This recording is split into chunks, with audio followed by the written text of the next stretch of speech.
بسم اللہ الرحمن الرحیم۔ میرے عزیز طلبہ و طلبات، السلام علیکم۔ ایپسک آن لائن سپورٹ پروگرام میں خوش آمدید۔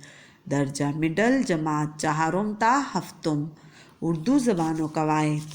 موضوع کہانی نویسی، دستیاب ذرائع اردو قواعد، متعلقہ موضوع کی ویڈیو، اہم نکات، کہانی کے معنی اور تاریخی پہلو سے آگاہی، کہانی کے حصوں سے آگاہی، کہانی نویسی کے اصول و ضوابط سے آگاہی۔ کہانی کے معنی حال احوال یا قصہ بیان کرنے کے ہیں۔ کہانی حکایت، داستان، رودات اور تذکرے کو بھی کہتے ہیں۔ کہانی میں کسی مسلسل واقعے کا ہونا ضروری ہے۔ کہانی گوئی کی تاریخ۔ کہانی گوئی کا سلسلہ زمانہ قدیم سے ہی رائج ہے۔ جب انسان نے بولنا سیکھا، کہانی سننے سنانے کا سلسلہ شروع ہو گیا، یہاں تک کہ مہذب زمانے تک اس دلچسپی میں فرق نہ آیا، بلکہ کہانی سننے سنانے کی پیاس بڑھتی ہی گئی۔ حکمرانوں نے اپنے دربار میں کہانی گو ملازم رکھ لیے، جو انہیں اکثر اوقات کہانیاں سناتے رہتے تھے اور تنخواہ کے علاوہ انعامات بھی پاتے تھے۔ آج بھی بچے کہانیاں بڑے شوق سے سنتے اور سناتے ہیں، جس کی وجہ سے بچوں میں کہانی نویسی کا شوق بھی بڑھ رہا ہے۔ کہانی کے حصے۔ کہانی 3 حصوں پر مشتمل ہوتی ہے: آغاز، واقعہ، اختتام۔ آغاز: پہلے حصے میں کرداروں کا تعارف کروایا جاتا ہے کہ کون کون تھا، مسئلہ کیا تھا اور واقعہ کس جگہ پیش آیا۔ دوسرا حصہ واقعہ۔ دوسرے حصے میں واقعے کی تفصیلات اور عروج کا بیان کیا جاتا ہے کہ کس کا مسئلہ تھا اور اسے کیسے حل کیا گیا۔ تیسرا اور آخری حصہ اختتام۔ آخر میں کہانی کا مناسب انجام یا اختتام تحریر کریں گے۔ اب آپ اس کے خاکے کو ملاحظہ فرمائیں: مسئلہ، حل، انجام۔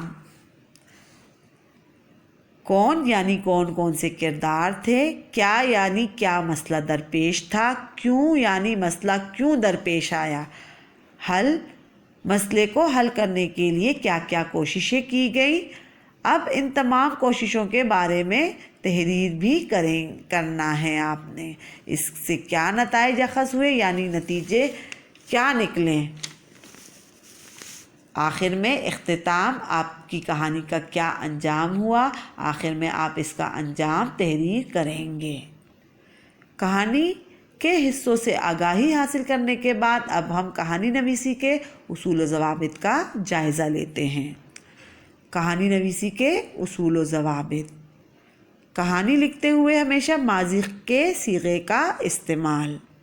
کہانی میں ہم ہمیشہ گزرا ہوا واقعہ یا قصہ تحریر کرتے ہیں، اس لیے اسے تھا، تھی یعنی گئے تھے، آیا تھا، ملی تھی وغیرہ میں تحریر کریں گے۔ کہانی کے واقعات میں ربط و تسلسل۔ کہانی کے واقعات میں ربط و تسلسل کا ہونا ضروری ہے، یعنی کہانی نویسی کے دوران آپ جو واقعات تحریر کریں گے، ان تمام واقعات کا آپس میں تعلق یا رابطہ اور تسلسل ہو، تاکہ ایک معیاری کہانی تحریر ہو سکے یا کی جا سکے۔ کہانی کا آغاز، وسط اور انجام دلچسپ۔ آپ کی کہانی کا آغاز، وسط یعنی درمیانی حصہ اور انجام دلچسپ ہو، تاکہ پڑھنے یا سننے والا آپ کی کہانی کو آغاز سے اختتام تک دلچسپی سے سنے یا پڑھیں۔ زبان سادہ اور روزمرہ کے مطابق۔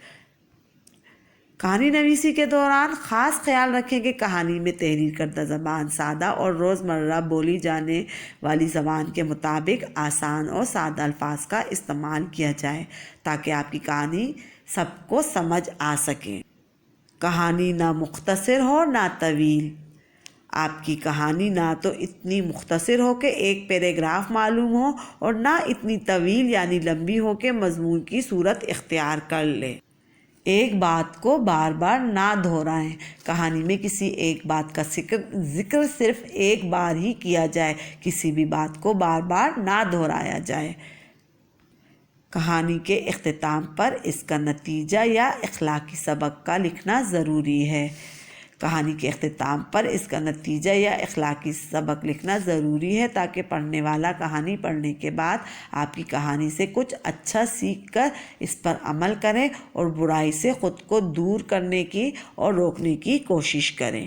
میں امید کرتی ہوں کہ کہانی نویسی کے اصول و ضوابط کو سمجھنے کے بعد آپ کہانی نویسی کے اصول و ضوابط کو مد نظر رکھتے ہوئے ایک معیاری کہانی تحریر کر سکیں گے۔